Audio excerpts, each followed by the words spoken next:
Kevin Martin? Oh, he's sitting right there.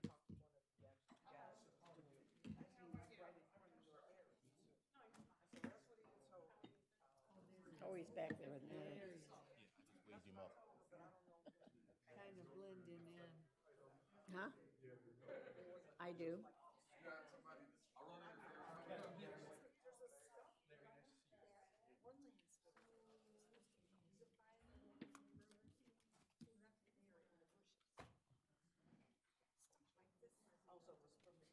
I'm not going to do an executive summary of the agenda. You're not going No, to do I'm an not going to do that. I'm not Okay. going to do the executive Okay. summary of the agenda. We're just going to work through it. Great.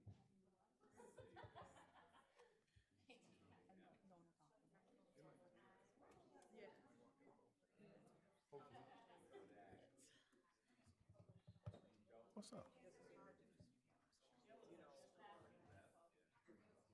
Kind of right back up again.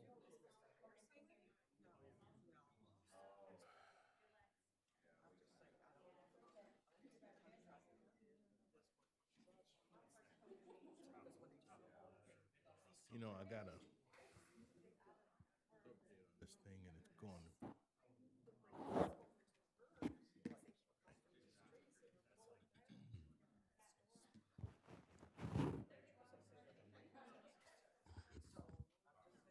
I guess I'll do the consent agenda again. I'll do the consent agenda again. Oh, okay. Seven things. For the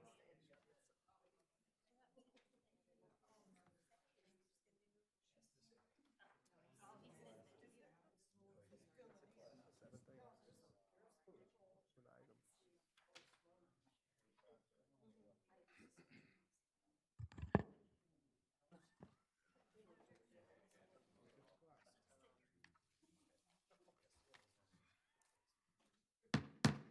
I'd like to call the Van Buren Township Board meeting for June 6th at 6 o'clock.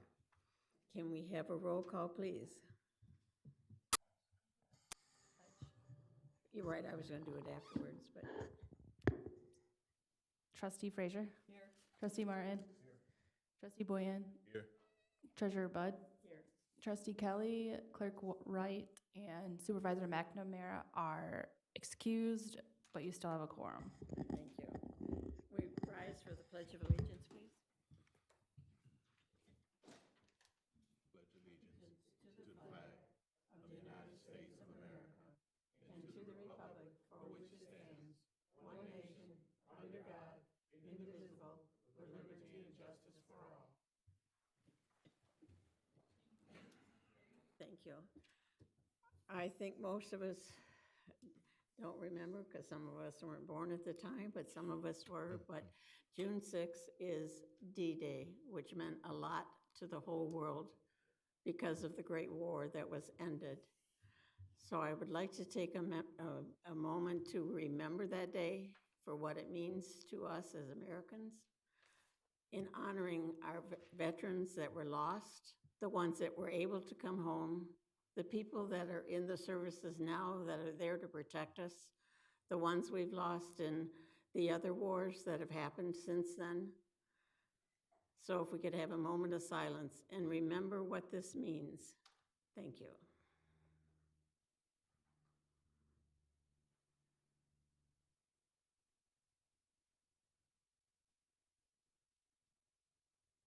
Thank you. All right, we've had the roll call. I am going to ask for an adoption of the agenda, but before that, I want to make a note that the consent agenda, item number 6, is going to be pulled, and we will see it at a later date, so that needs to come off when that motion is made. On the regular agenda, we are going to move item number 4, which is the establishment of the homestead SAD, to item number 1, and then renumber the rest of them in that order. Can I have a motion? I make a motion, we accept the agenda as presented. Support. I have a motion from trustee Frazier, support from trustee Boynton to accept the agenda as amended. Are there any questions? All in favor? Opposed, the same. Motion passes. Thank you. Now, we will move on to the consent agenda. Do I have a motion? Madam Chair, I move that we approve the consent agenda, which consists of the following: the board meeting minutes of May 16th, the prepaid lists of May 15th, 25th, and June 1st, and the voucher list of June 6th, all of 2023. Do I have a support? Support. I have a motion from trustee Boynton, support by trustee Frazier, to approve the consent agenda as amended. Is there any other discussion? All in favor? Aye. Motion carries. Thank you. Now I will ask for a motion to open the public hearing. So moved. Support. Motion by trustee Boynton, support by trustee Frazier, to open the public hearing. All in favor? Aye. Thank you. I will now turn that over to what director is handling the public hearing for the,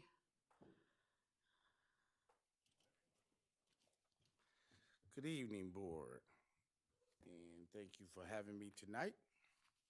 Here with me is the HOA, Ms. Patton, the contractor, Ally Kevin, and we're here this evening for the first of required 2 hearings for you to consider a resolution to establish the Homestead Condominium SAD Special Assessment District. Okay. This also will incorporate the hearing for the second hearing for the role for this process to continue forward. So tonight, the board is requesting to hold the first of 2 required public hearings on the Homestead Condominium Special Assessment District to consider approval of Resolution 2023-12. Resolution 2023-12 is a resolution to establish the Homestead Condominium SAD and to schedule a hearing for SAD assessment roll for Homestead. The average cost per resident after interest will be $6,701.31 for a annual payment of $1,340.26. So that's what we're here tonight for. If you have any questions, I'm sure the board would be happy to answer. This project will be managed by the HOA. The township role in this will be to fund the upfront costs for this project, and it will be paid back over 5 years. Anybody have any questions? is there anyone in the audience that has a question or would like to respond? Would you please come to the podium, please? State your name and your address.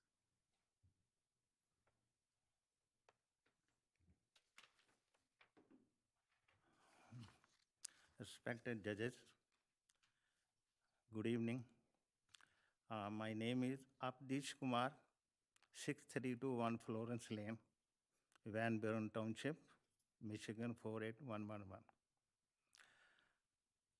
The question is, when you are going to take the interest from the residents, is there any possibility you are going to increase the summer and winter tax during this period of 5 years? The money you are going to be take back from the residents? I don't think I understood the question, sir. Did you want it? I think he said, I'm saying during this period, 5 years, Right. the city is going to be increase the summer and winter tax also? No, the assessment is for 5 years to pay back. Yeah, this is payback for the Right. amount of the roads repairs. For the house tax and, I am talking about the house tax, winter and summer. He wants to know how it'll be, I how think- will it be assessed? Will it be on It will the be tax assessed on the bill winter in tax summer? bill for 5 years. And I think he's also asking, correct me if I'm wrong, I think he's asking, is the township also going to raise the taxes during that period? Yes. And that's, The only way the taxes would be raised is if you vote in more millage for some reason, the taxes would be raised. And then the taxes can be raised by the CPI or 5%, whichever is greater. Every year or one time in 5 years? That happens every year. It's just like now, every year it can go up by that. Is there any possibility you can exempt the taxes for 5 years? No, sir. Okay. Okay, thank you very much. You're welcome. Appreciate you. Through the chair. Yes. May I just ask, so the increase, that the 5% increase that they can do, doesn't come from the township, though, that comes from, Right. well, they need to know that comes from the And our county. assessor is right there. Hi, trustees and Homestead HOA. Just to clarify, yes, annually, the taxable value of property does increase by 5% or whichever is, 5% or the rate of inflation, whichever is less. For 2023, the rate of inflation was 7.9%, so we were capped at that 5% increase on taxable value. Now, that will correlate to someone's tax bill by obviously taking that taxable value multiplied by the millage rates to get that total increase of tax, or the total tax bill. As Treasurer Bud stated, there is a difference, though. The millage rates can also increase or decrease based on changes that are made by the voters. So to say that the taxes will increase every year, it's a generalization, more than likely, yes. But by exactly what number, we don't know at this point, because we're still receiving millage rates from the township, the school districts, and the county to get those tax bills generated. So while tax bills on every property in the entire township will generally increase, this is something separate from that. It will be on the tax bill, but it's a special assessment, which means it's in addition to those taxes, and it's simply to essentially pay back a loan that the township is willing to give the homeowners association to get their roads maintained and fixed. Thank you.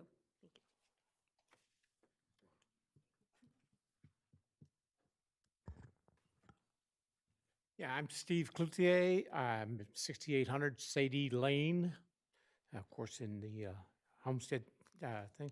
I really appreciate that the board of the township is considering this financing. I think it's a very, very important thing to do. It can only help the viability and the cost effectiveness and the future costs or a rise in the cost of the housing and maintaining a good neighborhood that is easily sellable. Right now, you go through there and a lot of people won't want to move into a vacant house there just because of the roads. And I think it's absolutely fabulous that the township can give us the 5-year loan to get this done. It's well worth the $1,300 a year to get that done, which has been negotiated over numerous years here. It's needed to be done for long. I've lived there since 2001, April, and the roads have just been getting bad. The patchwork that has been done has been inadequate at best, and this just really needs to be done. And I thank the board's consideration for taking this on and helping us out. Thank you. Is there anyone else that would like to comment? Hearing none, I One call second, for a Treasurer. I'm sorry. One second. Oh, Yeah, so if there's nobody in person, I did have a comment to read into the record by a Okay. resident that stopped by earlier today. Okay, so this comment is from James Monticelli, 7264 Sadie Lane. This correspondence is in regard to the hearing taking place tonight about the SAD proposal for the homestead condominiums. I just wanted to make sure that the board assessing the proposal has certain information that may or may not have been disclosed.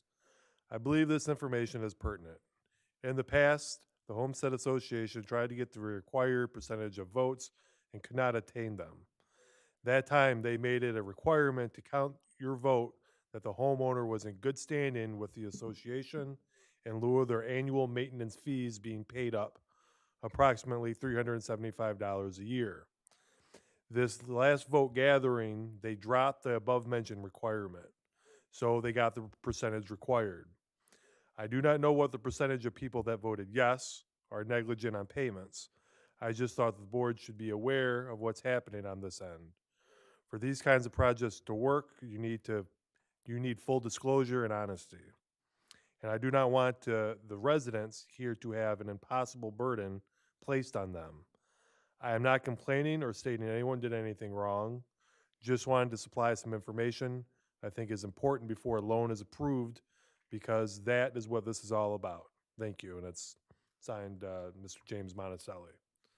So I did want to put that on there, and this is aside from his comment, but I do think it's pertinent to what's going on here. A question was asked, if a homeowner is unable to meet their tax burden, what happens in that extent? Is a lien placed on the home? What happens? And Treasurer, correct me if I'm wrong, the township is made whole by the county, and the delinquent taxes go towards the county, and the property owner then has to deal with the county in making due payments for a period of time. And if there's any there's unable to go on, and this goes on for 5 years, if there's a problem with delinquent taxes for a certain period of time, those do go up for auction. So it's just so that all homeowners understand, once you're agreeing to this sort of arrangement, the tax burden, the township has no issues collecting taxes. It's, it's something that it is a burden that they will be able to have to make on an annual basis. Correct. Okay. Thank Through you. the chair. Thank you, board. This question is to you, Treasurer Bud, and I thought I heard you say that the assessment will be only on the winter taxes. Right.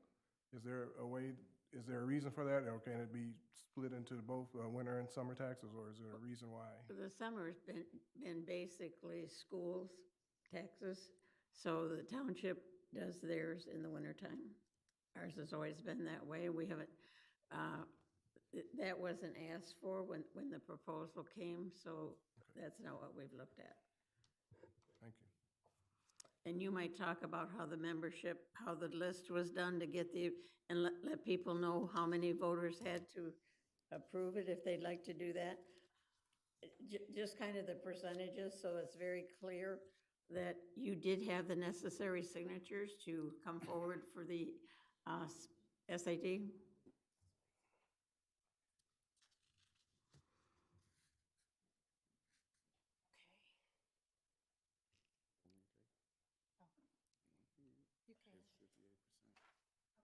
So to the chair, from the effort, I take my hat off to the HOA. They held night meetings and petition drives, and they went above and beyond in order to ensure that Homestead get this project off the ground and get the roads fixed in Homestead. So again, I commend the HOA. But it was approximately 58% of the residents of that community that decided that they were for this. Thank you. Are there any other questions or any other one that would like to make a comment?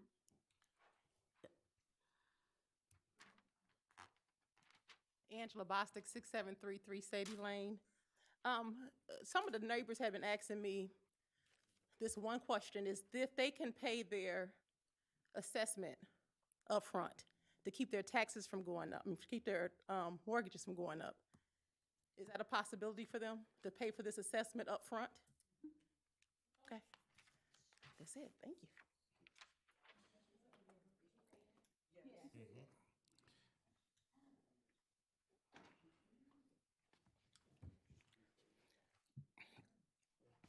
Good evening.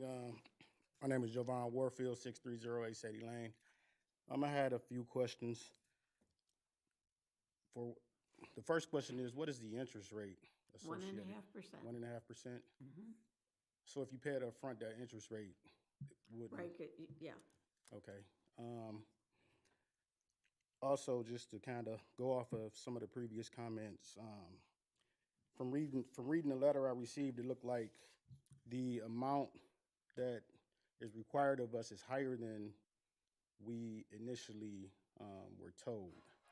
And I'm just wondering, why are those two numbers different, or where that inaccuracy came from?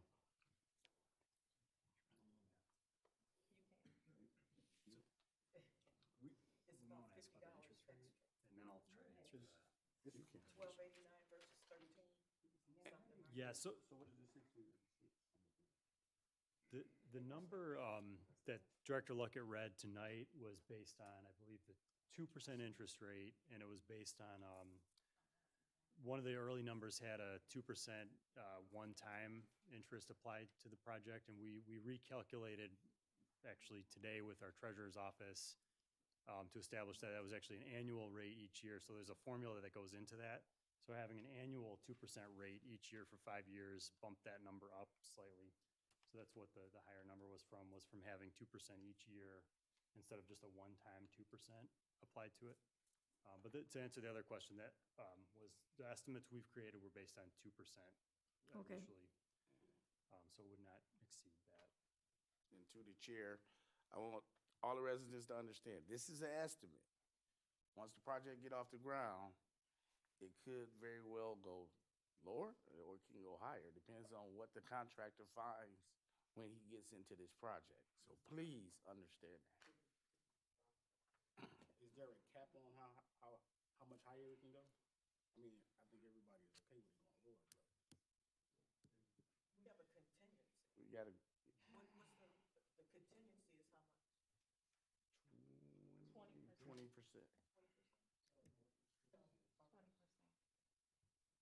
So we think that it should consider our infrastructure should be pretty. Talk it into the microphone because folks cannot hear you at home. Introduce yourself. I'm Marlene McCullough. Now, I'm just guessing, but I'm pretty sure our infrastructure is not horrific. So I would think that the 20%, based on what the contractors and the consultants gave us, should be sufficient. So I would hope that it might go down, because if we don't use it, then we technically are not borrowing it. Is that correct? Correct. Okay. So that's what we're going to hope for, pray for. So, Oh, sorry.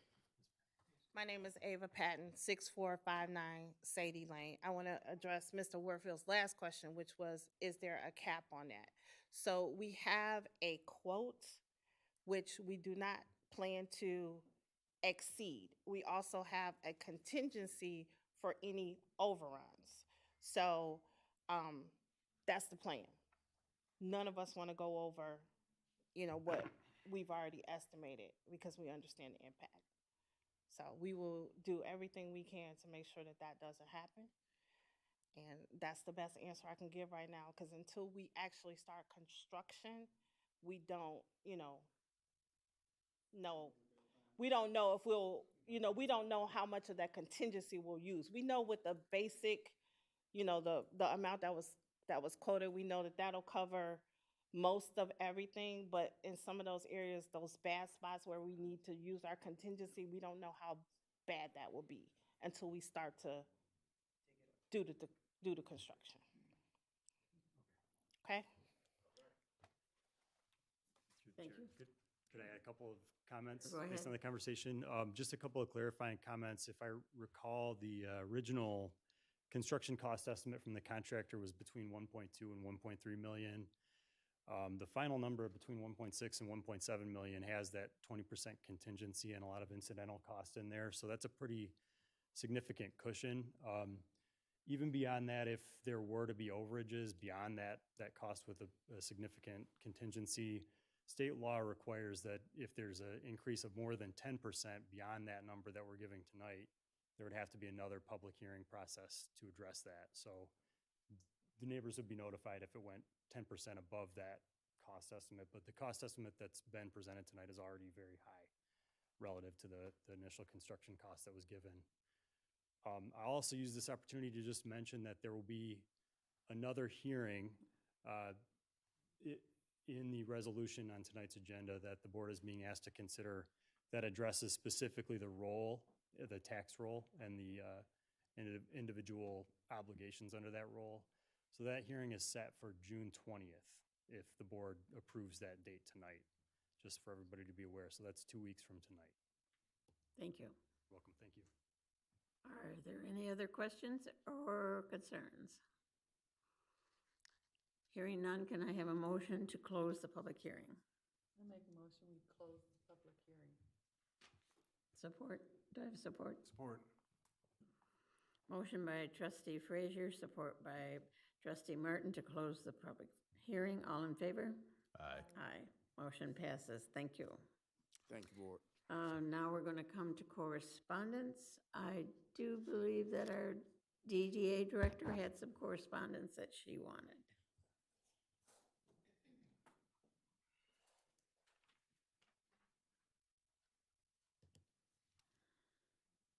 Good evening, board. Thank you for this opportunity.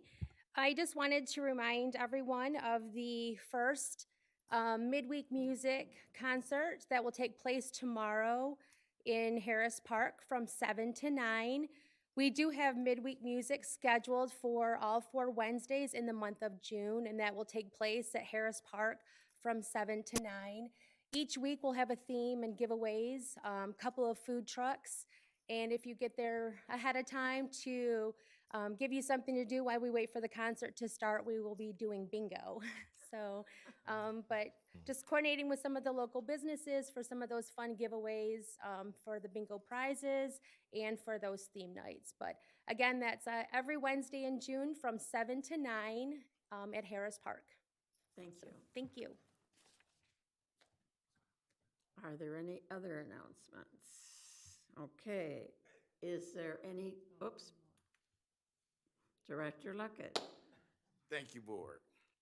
So to the board, I am pleased to announce that the first sidewalk project in the township history has come to an end. It was a successful project. To the board, I want to thank you. To the residents of Haggerty subdivision, their quality of life have improved 100%. They're very happy. They wanted me to thank you all personally, and job well done. Director Luckett, we have to thank you. I know how many miles you've walked through that subdivision, so you should have had a step counter because that would have been very interesting. And thank you for all the work that you've done. Thank you. Through the chair. Yes. I'd like to add to that, and I was talking to Director Luckett a few weeks ago. I took a drive through Haggerty Sub, and I was amazed at how many sidewalks they had replaced, and sometimes like the entire sidewalk in front of the house. And B, they did a fantastic job. It looks great, and I'm glad that the residents are happy. It looks very good. They did a real good job. So everybody should be commended, Director Luckett and your construction crew. Thank you. Thank you. Okay, I don't think that's the end of that. There's no unfinished business, so we're going to move to new business item number 1, which will be to consider approval of Resolution 2023-12, a resolution to establish the Homestead Condominium SAD and to schedule a public hearing on the assessment roll for that SAD. Do I have a motion? So moved. Support. I have a motion from trustee Frazier, support by trustee Boynton,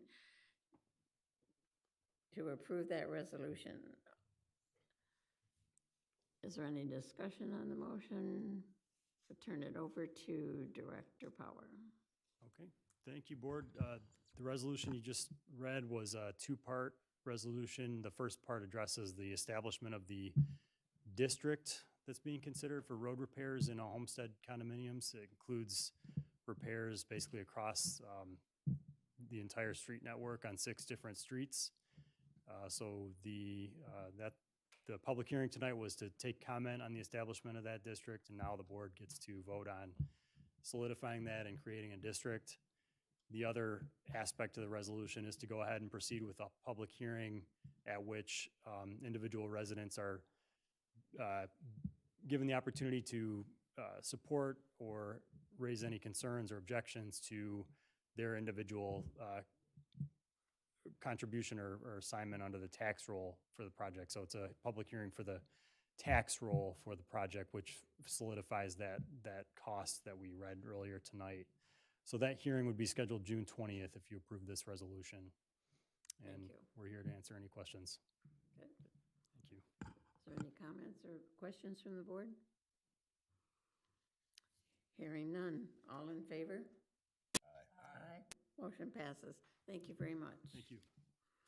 Okay, now we move on to item number 2. Consider approval of a vendor agreement involving the Van Buren Township Police Department, Wayne Police Department, the Romulus Department, and Hegra Health for a shared behavioral clinic to be embedded with the consortium agencies.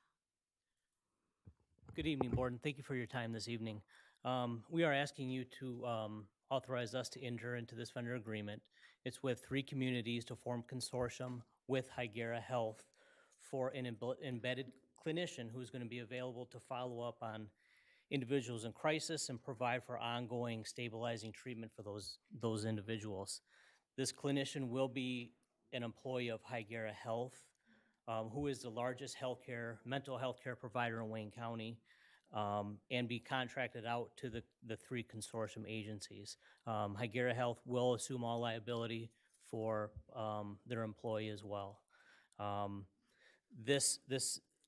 The practical purpose for this social worker, this clinician, will be to follow up on calls for service that involve those that are in crisis. So it will primarily be working on a referral basis. Officer goes to the scene, they stabilize the scene, the person is treated for that specific crisis. The embedded clinician will follow up at a later date based off the officer's referral to ensure ongoing treatment. What we're requesting is authorized into this agreement with Hygera Health and the 3 communities. Financially, we have reallocated $17,493 to fund this from July 1st to the end of this year. And next year, we will be requesting a $34,000 appropriation of our budget for the 2024 budget year to pay for this clinician that will split with the 3 agencies. Thank you. As you know, we've all sat here through the work study, and we have heard what this is supposed to do to the department. We're looking forward to seeing how this works, which we will be reported back to. So what helps the residents and what's going to help our police department, we certainly can support. So can I have a motion to approve? So moved. Support. I have a motion from Trustee Frazier and support from Don Boynton. Is there any questions on the motion? All in favor? Aye. Aye. Motion passes. Good luck. Thank you very much. Okay, the next item is to consider approval of entering into a 3-year contract with, I want to say Fuchsias. I don't know if that's how they pronounce it. Can I have a motion? The chair. Let me read this. I make the motion to enter into a 3-year agreement with Fuchsias. Support. I'll turn it over to Chief Wright. For entertaining this. Just as a reminder what Fuchsias is, we had a work study on it, we had a DDA meeting on it as well. The DDA is partnering with us on this to help fund some of the project, also going to help us with the local businesses. But basically, for folks that are unaware, it was in the paper last week or the week before. We've all been talking about it. Fuchsias is a software dashboard that brings private cameras into basically one spot. And if the business wants to partner with us and allow us access, for example, to be able to see the back of their building, the front of their building, maybe they want it on their cash register, they will allow us access into their camera system for investigative purposes. We will not be sitting and watching these cameras. They're mostly just like our flock. Flock cameras, we don't sit and watch those. What happens is a crime gets committed, we go to our flock cameras during the time period, and we look at the video and see if there's any investigative leads that we can get out of it. Fusus is the same way. It's a software technology that allows somebody's existing camera system to be accessed by the police department from a desk in the detective bureau or from an officer in his computer in his car. And it speeds up the investigation. Many, many times when we're trying to get video, when we're at a business and we're trying to get their video, the employee that's working doesn't know how to use the system, for example, or it's not the person that has access to it, or the IT is not available, and we may wait a couple days, and depending on how long the retention is of that business's recording, we may lose it in the time period that we're able to get it. Fusus would allow us immediate access as long as the business that we partner with allows us to have access. They completely control the access. They can turn it on, off whenever they want to do it. There's other options that come with it. For example, there's a live link. So if a citizen is at Meyer and somebody's having a medical emergency, and they're calling dispatch saying, hey, this person's having a heart attack, can you get help here? They can get the help there, but while they're getting the help there, they could, if the resident allowed access to their cell phone, the dispatch could send a link to that cell phone. You click on it, it activates the camera, and it allows dispatch to see what's going on there. So in certain situations that would be appropriate. It also records it, and we can use it for later. They also have a situation where camera, let's say there's a camera registry where a business doesn't want us to have access, but they want us to know we have cameras.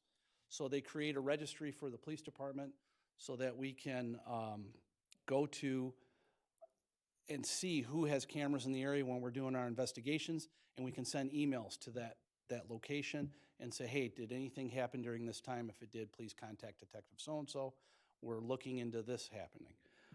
So there's several practical applications. There's also a panic alert that we could put in our schools for school safety. For example, a teacher, if a critical incident occurred in a school, there's an app that we get through this program that we're purchasing, that we want to purchase, that if they hit this panic alert, it will activate the the 4 closest cameras to that cell phone that's being alerted, and it will activate them and turn them on at our dispatch, and our dispatchers can see what's going on around the area where that panic alert occurred and can relay the information to officers for officer safety. I want to show you a quick video here. It's a minute and a half, I believe. The Atlanta shooter, Atlanta was able to use these applications, and you'll be able to see.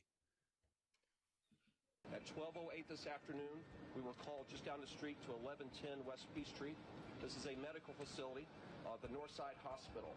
It is at that location. This shooting did occur inside the waiting room of that medical facility, where 5 individuals were shot. The clarity that I think that we would want to know as a city and as a society, we just don't have at this particular moment, but we'll provide it as soon as we have it. So I'm trying to maintain a safe and respectful distance as they continue their work and try to get to the bottom of whoever was behind this. Police are also on foot, canvassing the area. The suspect is still at large. It looks like this person has on a gray hoodie and blue jeans.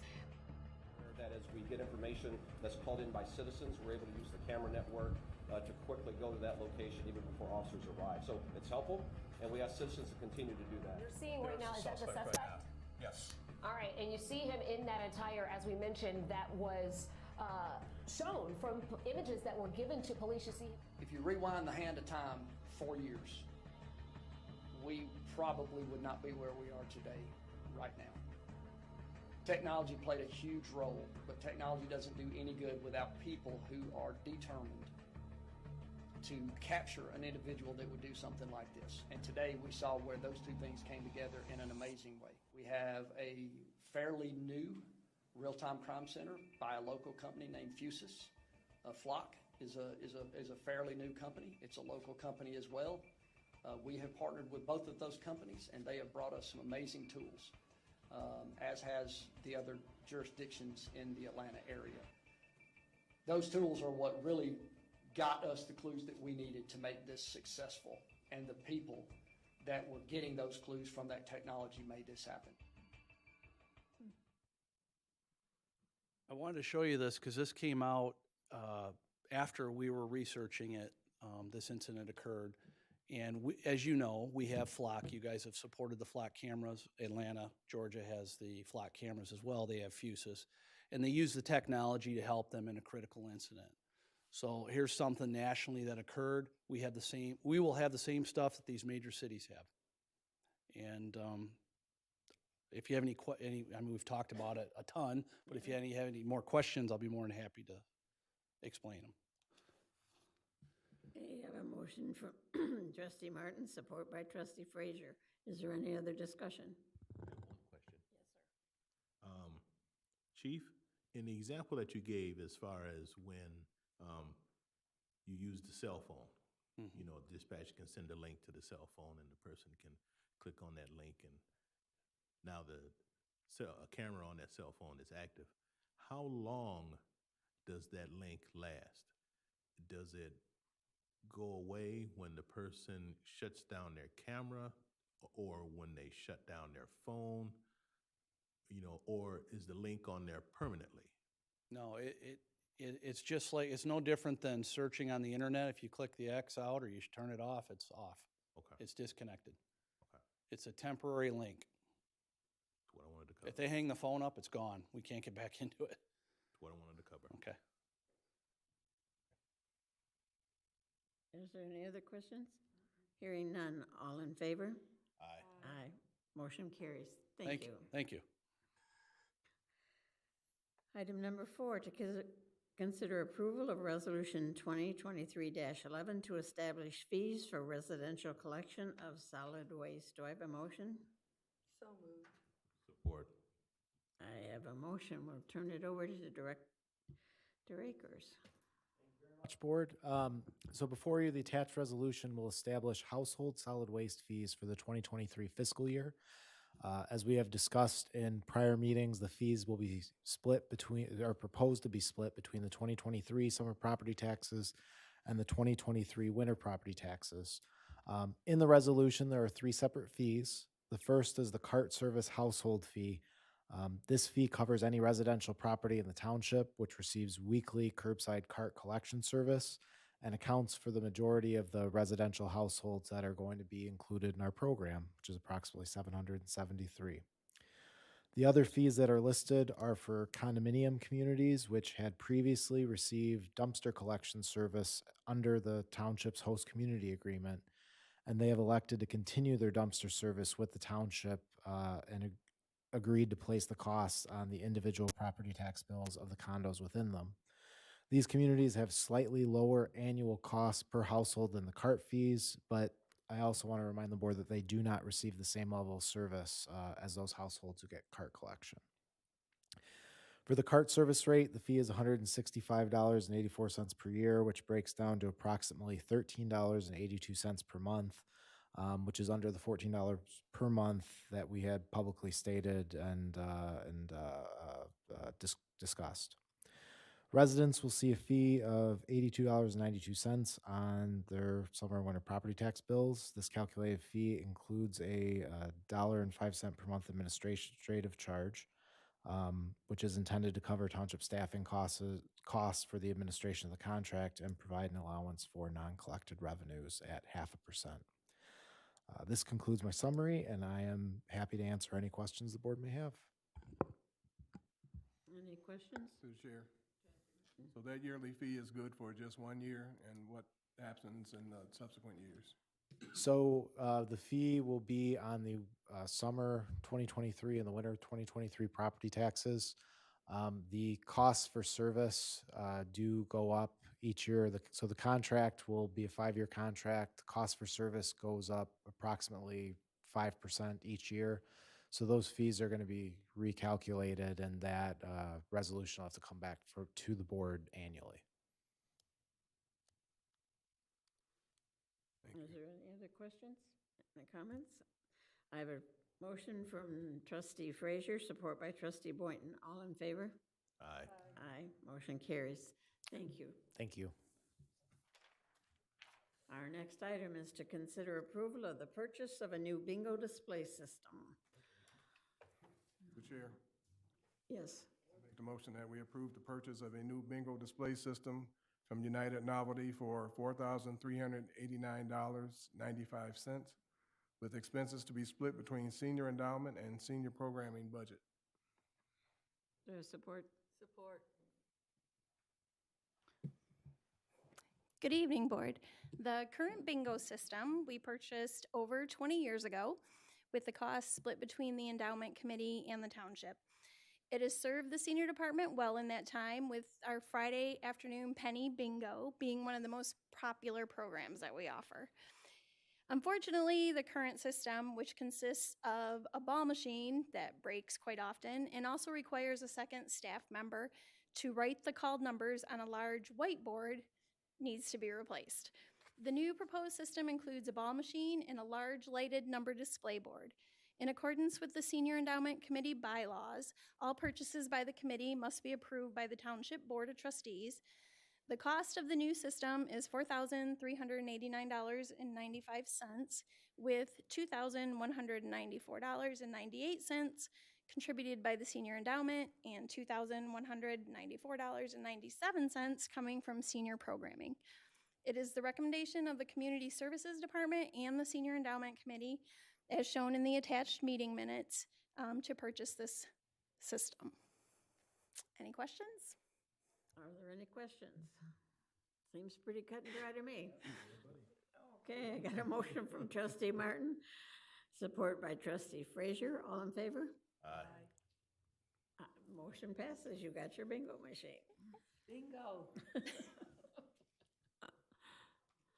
Okay, the next thing is to consider approval purchase of vacant parcels with the numbers as reported from Wayne County with a total not to exceed $10,000. That's yours too, Tammy. It's me again. So as part of the Iron Bell Trail, Section D, the township staff, we've been working continuously to secure easements for the pathway construction, and we are just about completing the easement agreements with Waverly Apartments. These two parcels that we're looking to purchase are the last remaining easements needed for Section D. Through the process of a formal title search with help from the assessing office, it was discovered that the California-based company that originally owned these two parcels no longer exists. And so as of April 2023, the two parcels became eligible for auction on the Wayne County property foreclosure list. The parcels will first be offered to the state of Michigan to purchase, and if the state declines, they will next be offered to the township. A notification letter will be sent to the township assessor, clerk, and treasurer on the first Wednesday in July. And then the township has 2 weeks from the receipt of that letter to reply to the county noting which parcels they want to purchase. The total purchase price will be listed in the letter, and that'll include all the taxes, interests, and fees for the sale. But the only cost information that's available to us right now is the delinquent taxes. So for parcel 83-073-99-0014-000, the delinquent taxes are $1,200, excuse me, $32.73. And then for 83-078-99-0005-000, the delinquent taxes are $2,495.93. Since the county can't give us the exact amount at this time, we're asking for to not to exceed $10,000 to purchase both parcels once we get the letter. Is there any other questions or comments? How about a motion to approve? I make a motion, we approve the purchase of the vacant parcel. Did you approve that, Dan? I have a motion from trustee Frazier, seconded by trustee Boynton to approve. All in favor? Aye. Motion passes. Thank you. Thank you. The next item is to consider approval of the purchase of a 23 Chevy Tahoe with a cost not to exceed $52,000. Can I have a motion? So moved. Support. Okay, I have a motion. Now we're going to turn it over to Chief Econelli. Good evening, Board. Thank you. Yes, this vehicle purchase request is to replace an inspection vehicle that was a hand-me-down, very well, thank you, police car from 2013. Although the costs to repair it now are raised right about over $7,000 with 145,000 miles on it. It's no longer a functional vehicle to put the money into, a vehicle that old. So we're looking to reallocate funds that I had in capital improvement for a couple of other projects that can be put off to purchase this car now, so we can then take the pickup truck, which is currently used by me, back and put it back in fire prevention where it was initially bought for, and so it can continue in that role. Any questions? Okay, I guess whoever makes well, we got the motion and the support, but the motion should include that it is coming out of capital improvement Absolutely. because of the fact that it wasn't listed originally, but it now will come out of that because other things have been moved around. Correct. Yes. Also through Is the the chair. motion made okay with that? I would include that into the motion, that it is coming out of where again? Capital improvement. Coming out of Yeah. capital improvement. Yep. And what else? Is that it? It's coming out of capital improvement, listing it now when it wasn't in the original budget. So now it's going to come out of there because other items have been Okay, changed. as stated. Yes. Okay. Brittany will work that out for us. Mm-hmm. Chair, Yes, sir. and before everybody gets worked up about the price of the vehicle, that also includes it being outfitted for Yes, it fire does. department use. Yes, it does. That vehicle will be licensed as a emergency response vehicle because I do take it on medical calls during the day, so it has to be a licensed vehicle to carry the medications and so forth. Just wanted to make that point clear that that 52,000 includes it being outfitted with lights and sirens and everything else that goes with it. Sherry, you good with that? Yes. Motion change, okay? All in favor? Aye. Motion passes. Thank you. You're welcome. Okay, that brings us down to reports. So I would say the January 23rd financial report, the February 23rd financial report, and the March 23rd financial report be received and filed. Now we're down to public comment on non-agenda items. Are there any public comments? Yes, ma'am.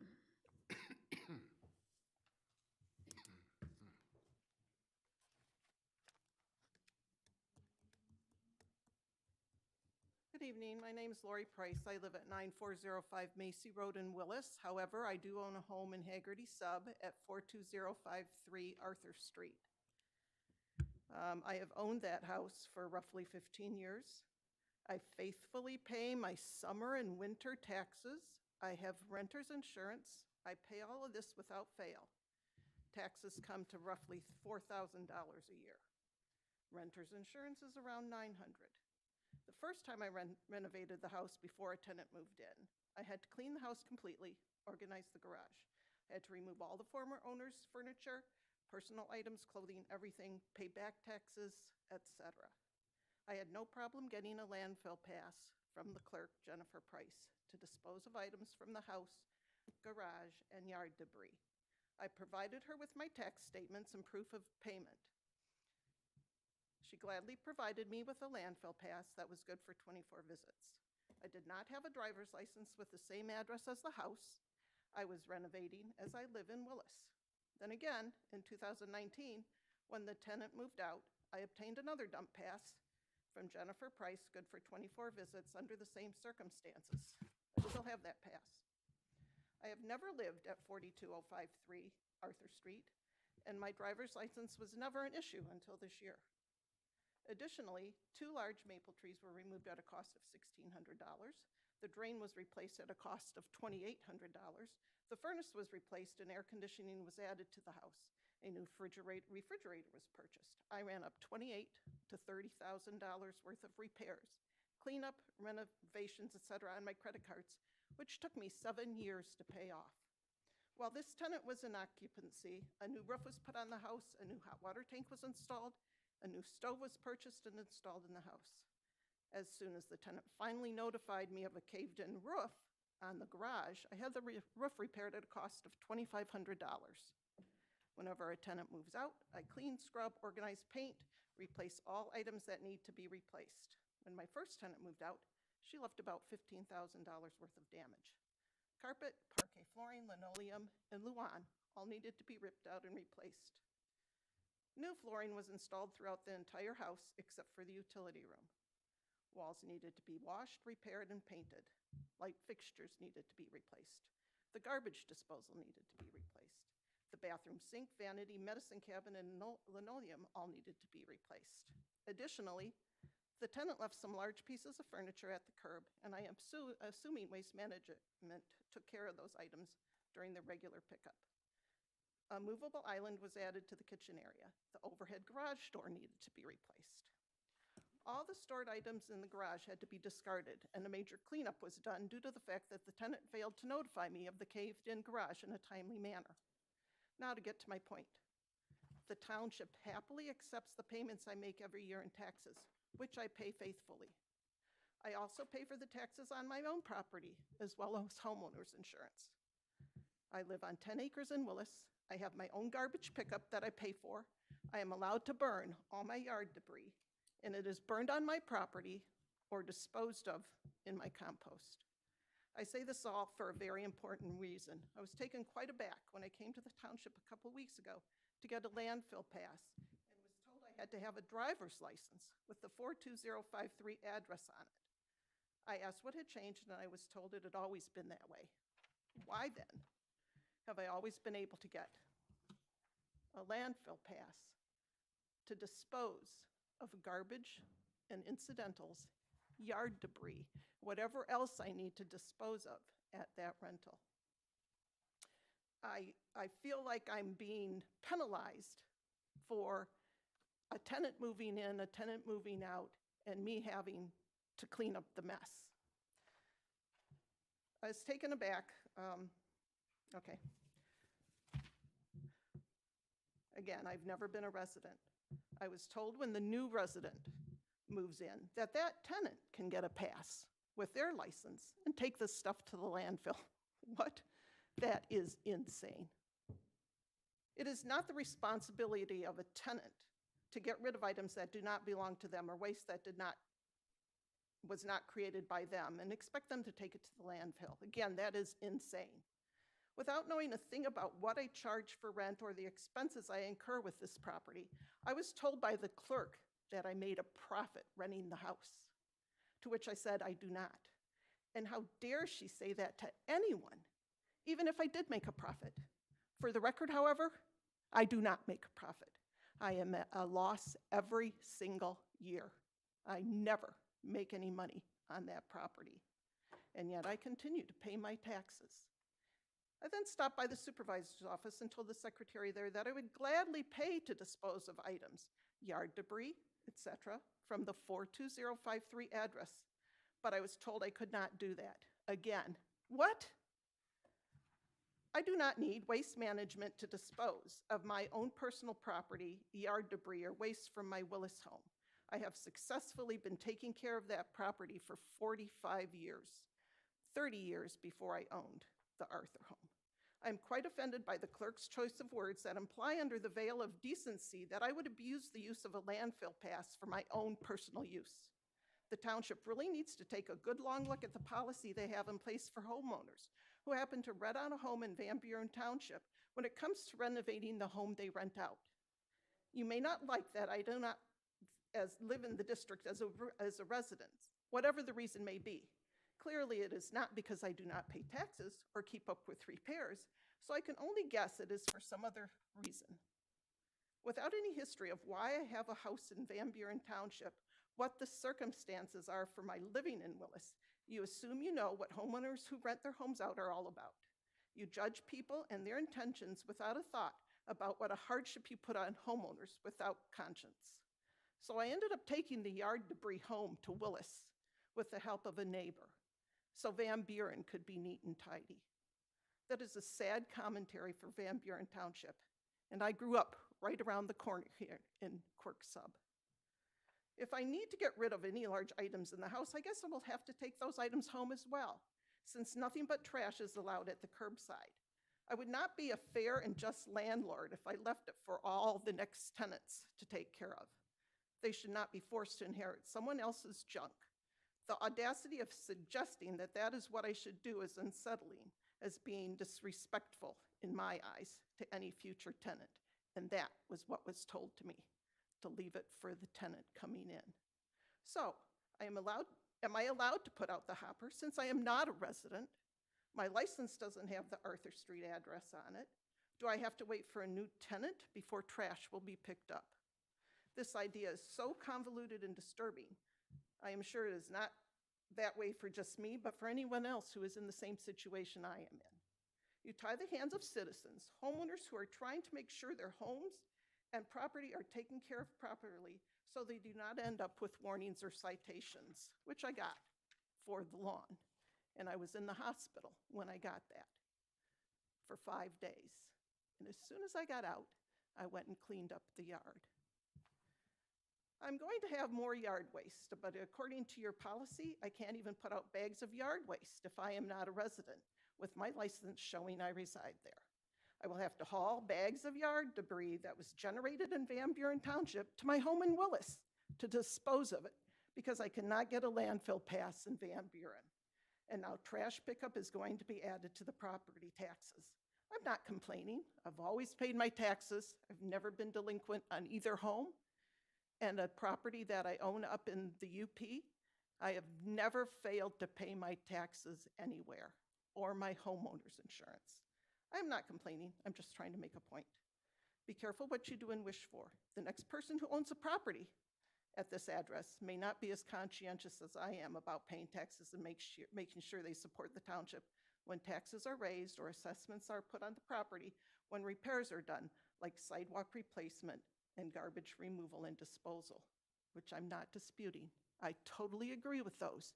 If you have to put assessments on a building or a home, or if you have to make improvements to the functioning of the township, I'm all for it.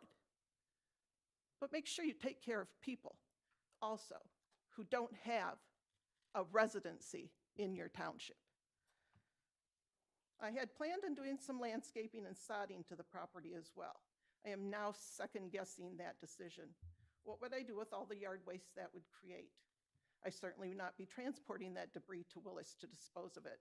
And according to Van Buren Township policy, I'm not allowed to use the landfill to dispose of it. That's sad.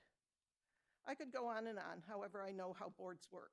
I work at Lincoln Consolidated Schools, and I see the board at work there every week, giving their lip service and nothing much more.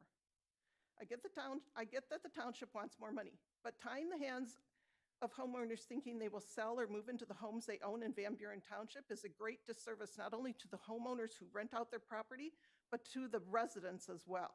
It sends a clear message to the people who do reside in the township who may move, downsize, relocate, but want to remain the owner of a house in Van Buren Township. I am more resolved than ever to remain the owner of the house and property at 42053 Arthur Street. The actions of the township are not going to deter me from remaining the owner of this property. Hopefully, the township is not going to feel it is necessary to harass, warn, or cite me regarding petty issues that may occur at this property due to me bringing these issues up today. It is time for the township to respect homeowners, whether they live in the township or not, and not tie their hands when they are trying to do the right, decent thing when taking care of property they own within Van Buren Township. Thank you. Thank you for your comment. And excuse me, we certainly do want to respect our residents. What I would ask you to do, if you would give your phone number to Brittany, she will have the director that is in charge of that department give you a call, and maybe he can work you through it. It's just disheartening to know that I may not be a resident, but I certainly take care of the property We I will have. give that to the director that's head of that department, ma'am.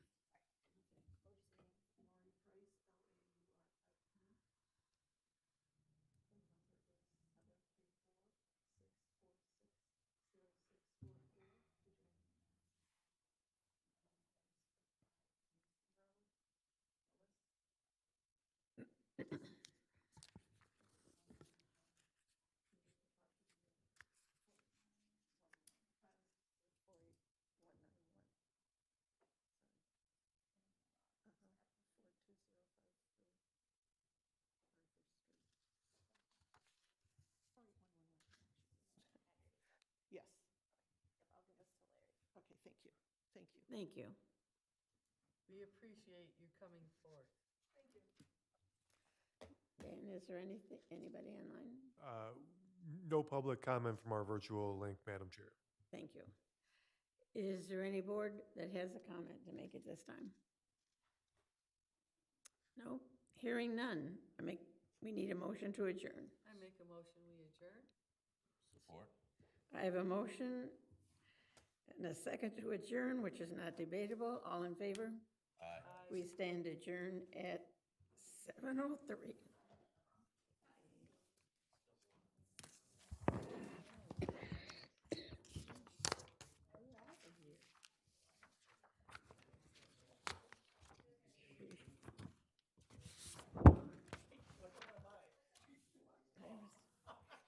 I think Ron went out and caught her, but I didn't want him to have